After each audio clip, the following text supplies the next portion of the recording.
are listening to the 10 Questions with the Musical Mind podcast with your host, Peter Harris.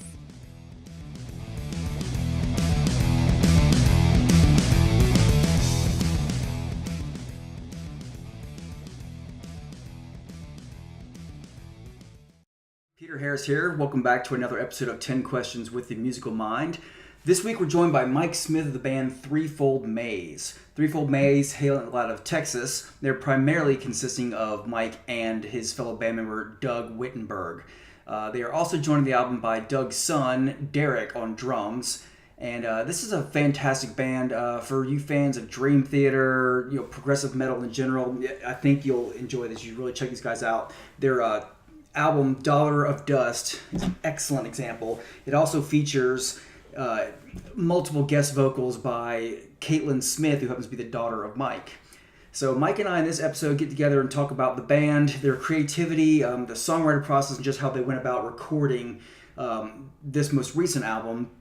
They also had an additional earlier album under a different moniker, and they hope to someday re-record that album with the updates in technology and equipment and that kind of thing. But I think you'll like this conversation, and I highly suggest you check out the band Threefold Maze. So now let's take it with Mike. Hey Mike, how are you this evening? I'm great, Peter. How you doing? Good. Thanks so much for joining us. I recently became aware of you guys, I have to admit. They stumbled across you from, Twitter and all that. It's such a great place to get new music, really. And it was actually your post about the pittance from Spotify. Oh yeah. And and I made that comment a million times and written articles about it and discussed it with a bunch of different musicians. And so when I just clicked on, I was like, this is great stuff. I've got to talk to these guys. So I listened to Dollar of Dust and all that. And you have a new EP coming out, or you're anticipating one, or? Well, what we're thinking about doing is going back and redoing our first album. Okay. Because we did an initial album, gosh, it was probably 10 years ago, and we knew nothing about what we were doing. We just wanted to record, we wanted to write songs, we wanted to put some stuff out. We thought it'd be fun. And that was under the previous name? Under a different name, right. Actually. And we put it out, and it did like any other indie release is going to do, which is 0, right? And but we enjoyed the process and everything. Sure. But then when we went and did this record, we changed a lot. We updated a lot of our gear. We updated a lot of the way we do things, and then we decided maybe we might want to go back and redo that first record. Cool. Using the stuff that we do now. So we're thinking about doing that as kind of the next thing we might be working on. It's and just the way the stuff changes. I mean, oh yeah. I had gotten lazy and had barely touched my guitar for years, and gotten down where I just had I always had at least one acoustic, and would keep it. But finally got another electric, and I was so out of touch with how inexpensive and how good modeling amps have become. Oh yeah. They were a new thing, when I was getting rid of my gear, which of course you always lament that choice, but we're talking early 2000s.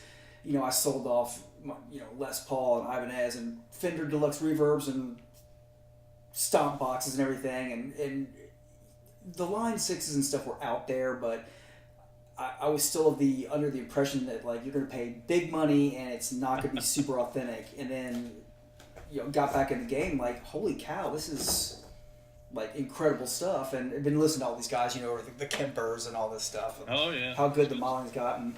There's good stuff out there. Well, let's get into some of your songwriting stuff. Now, you and Doug both play guitar, and you both play keys. Yeah. There's some really impressive lead work and rhythm work going on in your music. Do you switch off in lead duties, or? Well, as much as I would like to admit to it, Doug is the main lead guitar guy. Mm-hmm. He has a gift. Yeah. He is phenomenal on the lead guitar.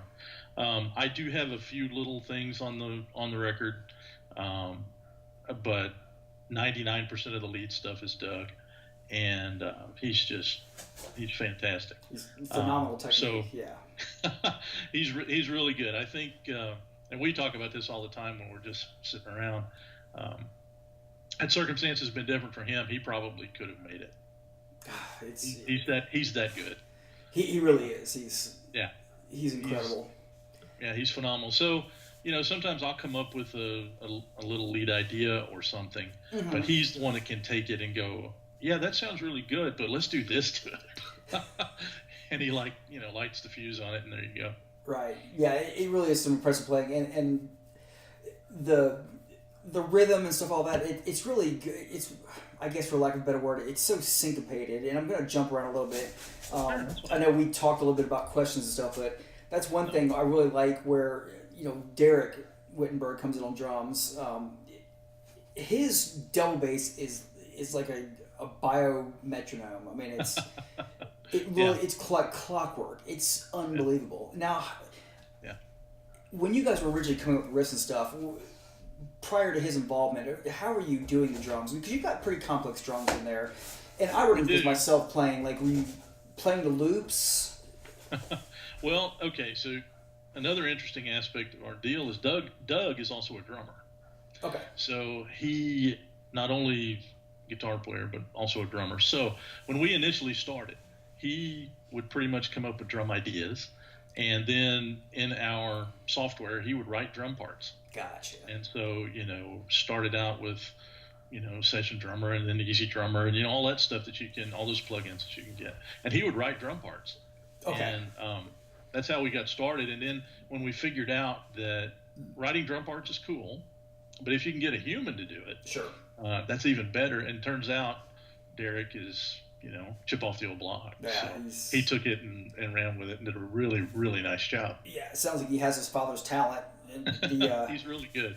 Yeah, but you're right. It is, even if you get good drum samples and you can write out parts.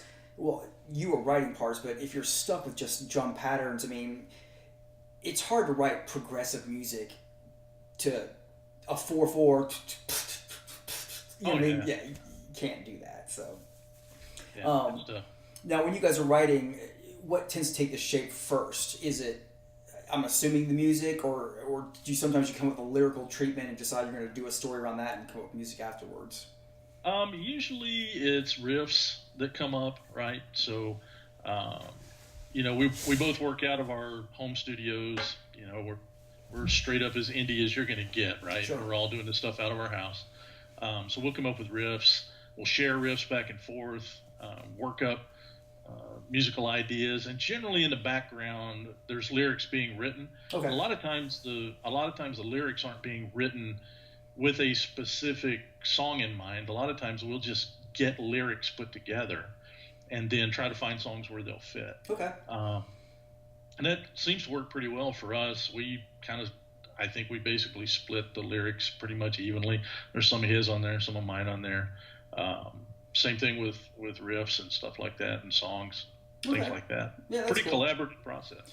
Now, when you're coming up with the riffs and stuff, do you tend to stockpile? Like, I know if I'm coming up with something, a lot of times I'll be like, oh, that'll fit with this little arpeggio or this little riff I've had forever. I'll fit this in this chord pattern with that. Do you do that, or do you say, okay, we're gonna write a song, and you try to come up with a whole new stretch of ideas? It's kind of interesting. I think some of the best songs that we've come up with have been where one of us will come up with an initial idea, an initial riff, right? And we'll say, hey, we think this sounds really cool, and hand it off to the other guy, and the other guy will take it and stitch some things into it and turn it into a song, or flip it back. It's a very back and forth kind of a thing with Doug and I.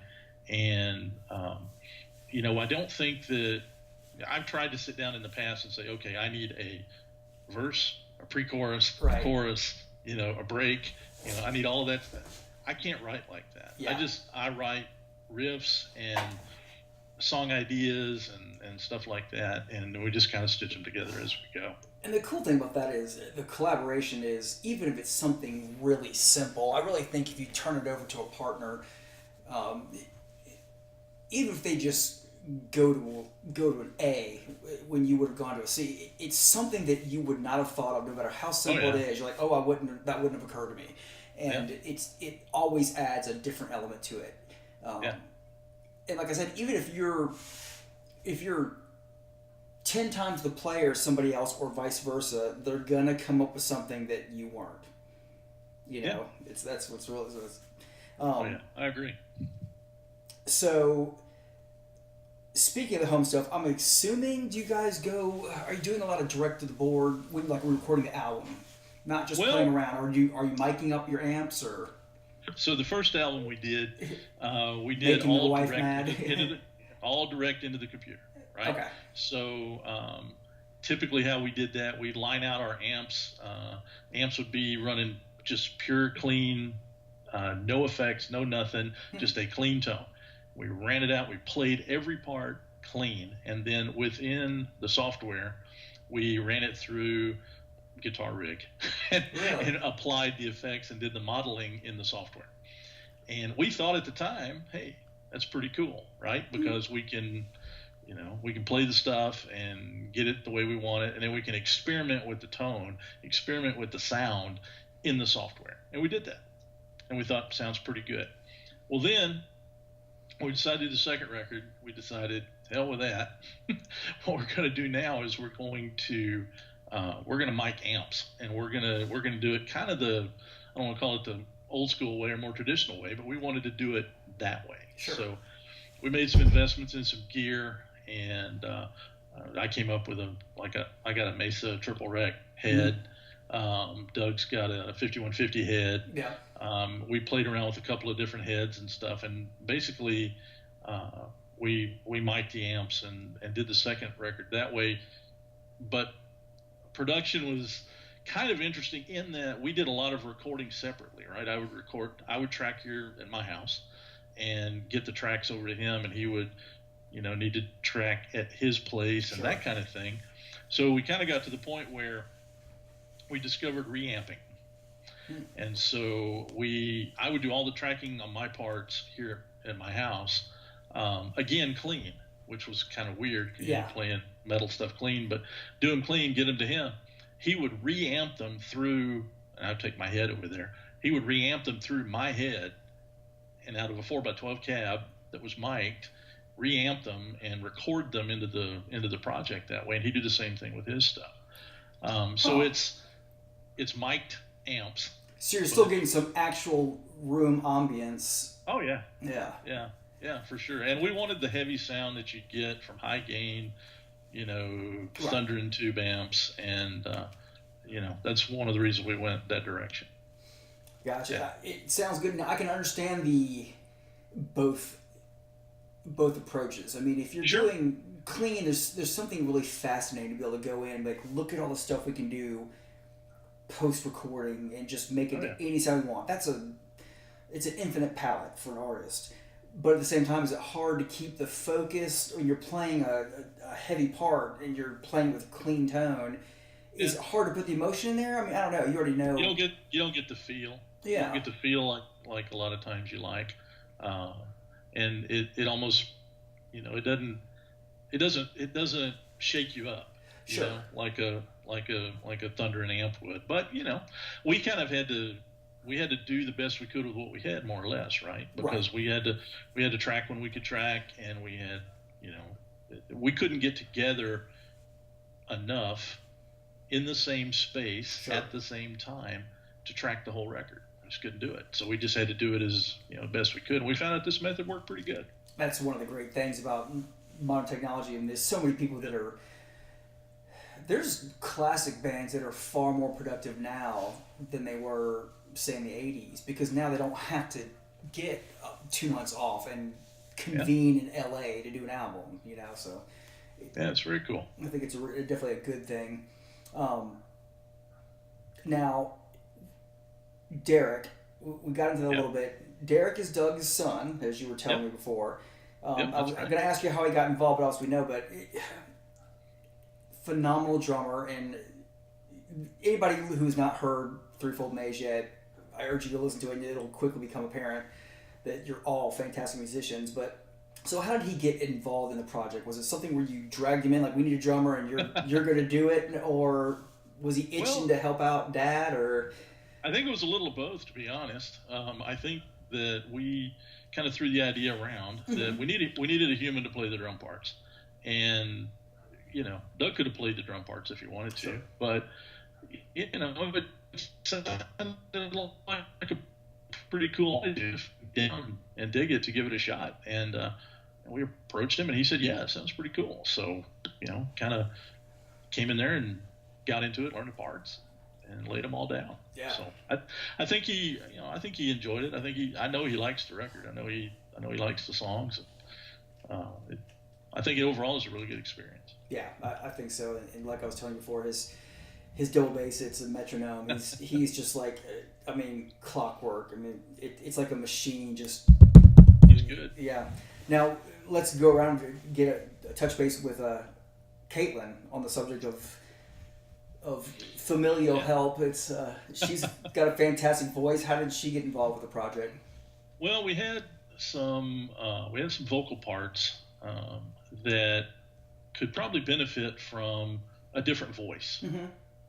And instead of we've got some aggressive stuff on there, we've got some growl stuff on there, but there's also some stuff on there that would kind of lend itself to a female kind of approach, right? Yeah. And my daughter has been singing, in choir and stuff, all through school and everything like that. And we thought, well, why don't we see if she might be interested in doing it?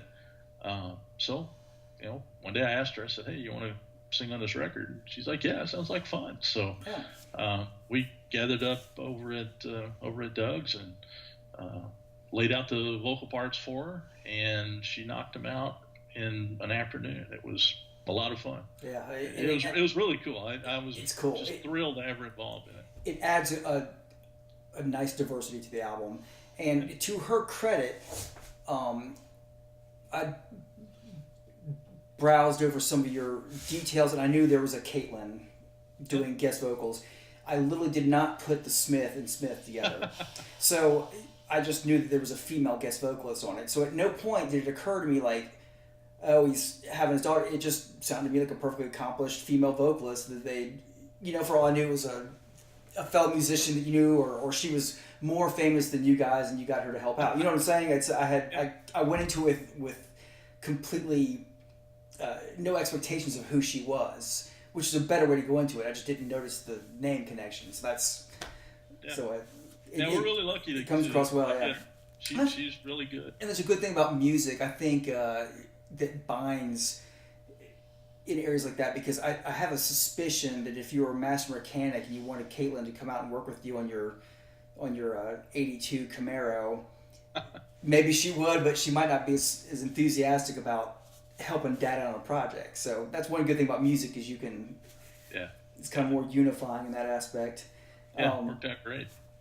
Now you list, a lot of my favorite bands, Rush, Dream Theater, Queensryche, and all those guys. That's, I grew up in the, with all the 70s Rush and Yes and all that kind of stuff growing up. Are there any musical influences that you think would surprise your listeners, judging by the music you make?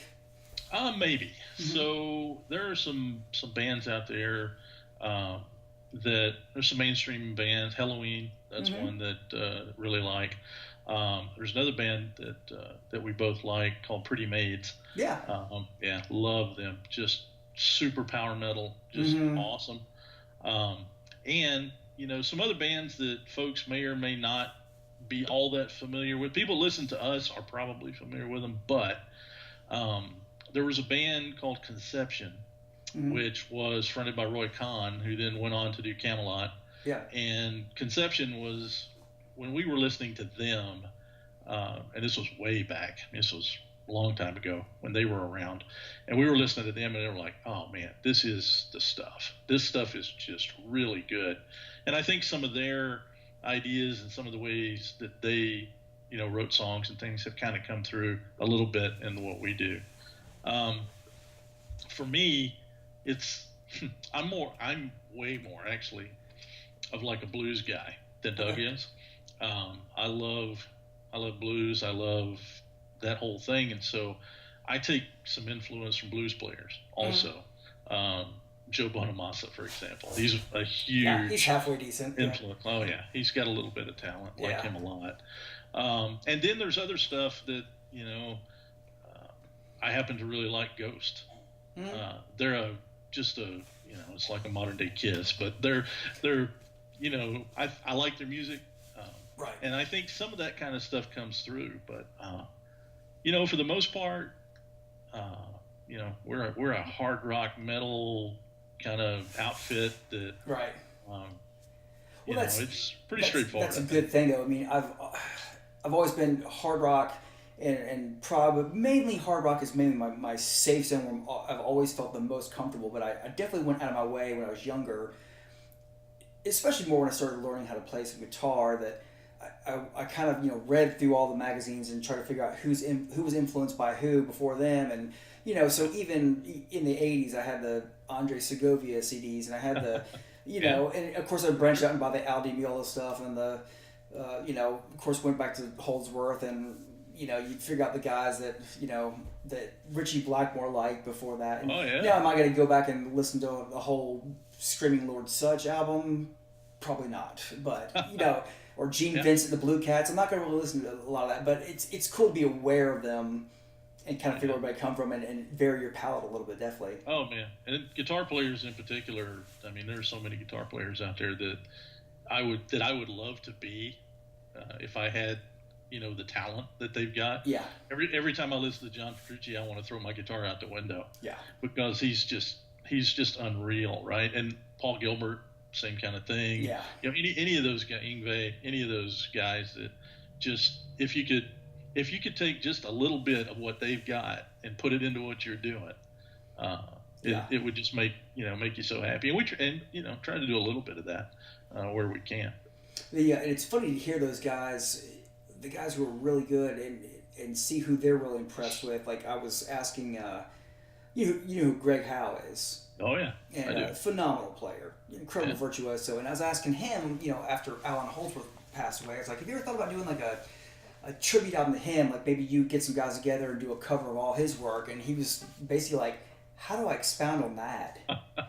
He's like, what do I do that he didn't already do better? Like, so yeah, it's kind of funny, but yeah, there's so many unbelievable players out there and so versatile. Oh yeah. Now, did you start? I should say you and Doug both play some keys and synths on the album. Did you start off with guitar? Did you start off as a child on piano first, or what was? No, I've been a guitar player. We've both been guitar players pretty well since the get-go, I guess. Mm-hmm. I've been playing guitar off and on since I was probably 10 years old. Not nearly as effectively when I was a kid. Sure. But when Doug and I started playing together, we were working at the same company, and we were working together, and that's how we met. And we just kind of started playing together, and everything we were doing at that point was all guitar. I mean, we would just get together and jam, get together and play, and then we started writing songs. And when you start to write songs, you realize that, well, maybe we need some other instruments. But we're not all that interested in trying to drag more people into this thing if we can help it. So, we just decided, okay, we need this song would be good with some keyboards. Let's write some keyboards. So, we've got MIDI controllers, and we write keyboard parts. Right now, we're not, Jordan Rudess virtuoso keyboard players, right. But who is? But we can put progressions together, and we can put some stuff together on the keyboards. Same thing with bass guitar. So we've got to write the bass parts and play the bass parts, and any of that kind of stuff. We just basically do it ourselves. Are you guys switching back and forth from the bass? I was going to ask that, or just whoever's. Doug does most of the bass because he at the time we were recording Dollar of Dust, he had a bass guitar. Gotcha. Yeah. So he was the one that did the bass part. Yeah. But I noticed that you didn't have the bass stick out a whole lot. There's places where I can hear a slide there or whatever, but you're kind of sticking to the. We're a guitar-driven band. Yeah. I mean, we have a bass in there because you need a bass in there, but we're definitely not we're not featuring the bass. Sure. Yeah. Now I was gonna ask you. Actually, I was gonna say that the keyboards are what I personally tend to like. They're supportive in nature, and I love. Besides, you mentioned Jordan. I mean, I love Derek Shrinian. Just the analog sounds he gets out of it are amazing. But I tend to lose a little bit of focus on the 3-minute extended keyboard solo. Yeah. And I guarantee you it's guitar player bias. It's the guitar player finishes his solo, here comes the keyboards, I'm like, oh, he's going to do that too. Whereas I'm sure a keyboard player is like, is guitar player done? I want to hear what the keyboard is going to do. It's just that bias thing, but I like keyboards that are supportive in nature. It lays a good bed and it gives a good texture to break up the guitar. So I think it's well used. So with this album's been out for a while now, what can we expect from you guys next? Any concrete plans or tentative plans? Maybe going back and getting our first record redone, okay. and, with actual amps, with actual gear, to see what we can do. Right. We've learned so much as it pertains to recording techniques, mixing. I mean, we record it, we mix it, we do everything ourselves with the exception of mastering. We do pay to have it mastered. Right. In fact, the guy that mastered Dollar of Dust is the same guy that masters for like Nightwish and other bands. It's I read that in the bio. Yeah. So, we do recognize the value of a good mastering engineer. Everything else that we do ourselves, and we've been constantly learning how you do this, right? Mm-hmm. So we'd like to do that, but we're writing new songs too. I mean, I can't stop writing new songs, so we're collecting new riffs. Cool. And things like that. I would love to do the original record again. In a perfect world, that won't take very long to do because everything's written. You just have to reperform it. Do you think you'll find yourself changing things, though? It almost seems inevitable to me. I might be a little bit. We might change a few things here and there. That's one of the things I'm sure you're familiar with. When you start working on a record, at some point you have to call it good or you will be messing with it forever. Right? Especially these days. Oh, yeah. It's so easy. When you're not cutting 2-inch tape and you're not stuck with an edit forever, when you can lay infinite tracks, it is a wormhole and you will never... Oh, yeah. You'll never finish. Yeah. So I'd like to do that, but I would like to do a new record too. We've got, we're exploring, heavier stuff, alternate tuning stuff, and the music progresses, the genre progresses. So, I'd like to put out another record.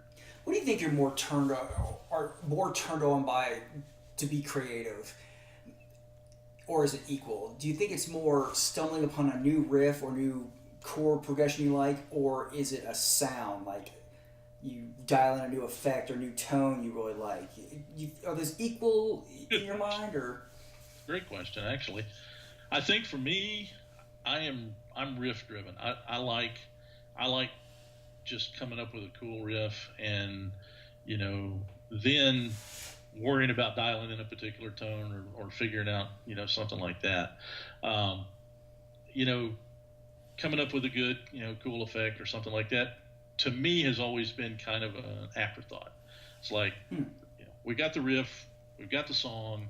Hey, wouldn't it be cool if we maybe put some chorus on here, or maybe we, ramp up the delay a little bit or something like that. But, for me, it's always been about the riffs and things. Well, that's probably a better way because, of course, you want it to stand on its own weight and not...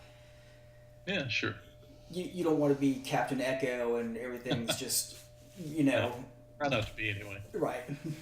Well, that's cool. Well, let's make sure that I appreciate you answering my question. It's interesting. I want to make sure everybody knows where to find you and how to look up your music and get access to you and everything.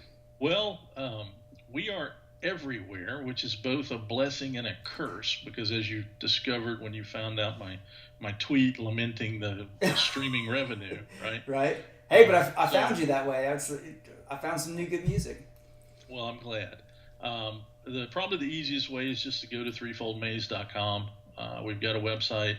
Right there on our main page is an embedded Spotify player. People can listen to us and contribute that 0.0001 cent per stream. Awesome. We're available iTunes, Amazon, CD Baby. If you actually wanted a physical CD, we have physical CDs for sale, digital downloads for sale. Find us on Bandcamp. We're everywhere. Right. But threefoldmaze.com is probably the first place to go. I welcome people to follow us on Instagram, follow us on Twitter, follow us on Facebook.